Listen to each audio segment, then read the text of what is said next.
What's up, everybody? A happy Thanksgiving to you and yours if you're celebrating. Today felt a lot like Thanksgiving of 2019 when big UFC news dropped out of nowhere. Remember the Conor McGregor fight announcement? Except this year, it felt a little bit bigger. All day long, UFC was sparkling announcements after announcement. And now that everything is official, let me get you completely caught up on what just happened in the world of MMA.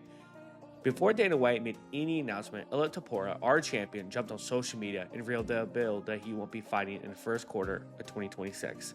He said he's dealing with a difficult situation in his personal life, wants to focus on his children, and doesn't want to hold up the division. It's a tough situation for him, and honestly, his family and honesty is the right decision. You can't walk into a title defense with your mind somewhere else. You're going to get absolutely KO. And this explains why the UFC shifted so many moving pieces today.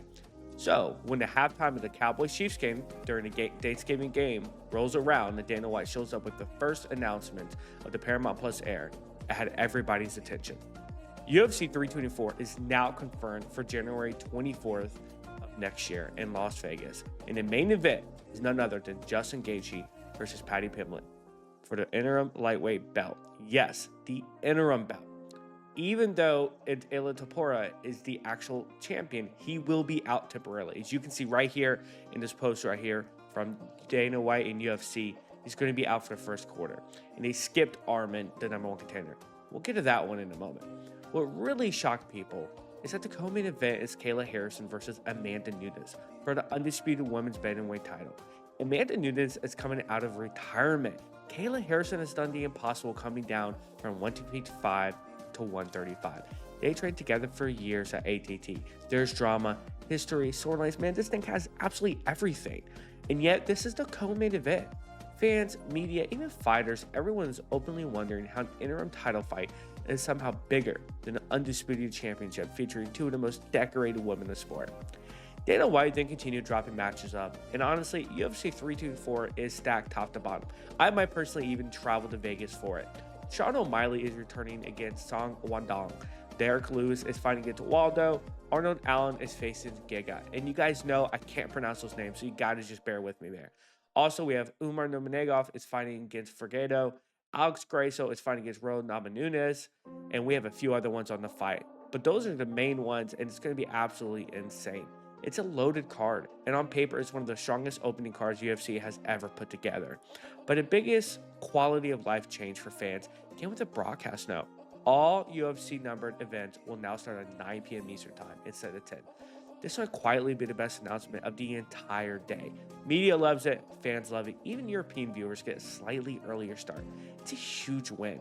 A few moments later, Dana hopped into Instagram Live, where I personally first saw him, and he revealed that the next numbered event, UFC 325, on January 31st is Sydney, Australia, and the main event is Alexander Volkanovski versus Diego Lopez for the featherweight championship. And yeah, this is a rematch, guys. Volk won the vacant belt earlier this year. It's a fun matchup, but many fans feel like Lerone Murphy was deserved the title shot more, especially who just scored one of the biggest knockouts of the year with his spinning elbow. But UFC is clearly high on Lopez, and that's the direction they're going with. Now let's address the controversy, because social media is on fire right now. The biggest complaint by far is the decision to headline an interim title fight over an undisputed championship. Gaethje versus Pimblett is a fun fight, and one I personally definitely want to see. But Kayla Harrison versus Amanda Nunes, none other than our Lioness, is not only a real title fight, it might be one of the biggest women's fight the UFC has ever booked. The fact that it isn't headlining has people calling it disrespectful to both fighters and the bantamweight title itself, and maybe even a little bit of a woman's thing going on there. Then there's the Arman situation. With Ella out, the natural matchup would have been to see Arman versus Pimblett for the interim belt, or at the very least, Arman fighting someone for a number one contender spot. Instead, he gets passed over completely, even after dominating Dan Hooker and proving he's the clear top contender. A lot of people feel like Arman keeps getting moved aside every time he gets close to a title shot. And finally, the featherweight division has its own drama. Murphy publicly expressed frustration about being skipped for the title shot, and nobody's going to be happy either way with who wins this. Both guys have huge win streaks, and both have strong arguments that they earned it before Diego Lopez. So that's where we stand for today. UFC 324 and UFC 325 are officially announced. and the Paramount Plus era is here. The start times are earlier, which I absolutely adore, and it'll be able to let me get you guys the recap views a bit easier. The matchmaking decisions are already sparking major debates. Let me know what you think. Should Gaethje versus Pimblett really be the headline over Harrison versus Nunes? I just don't think so. Did Armin get robbed again? And how do you feel about Volk versus Diego Lopez running it back in Sydney?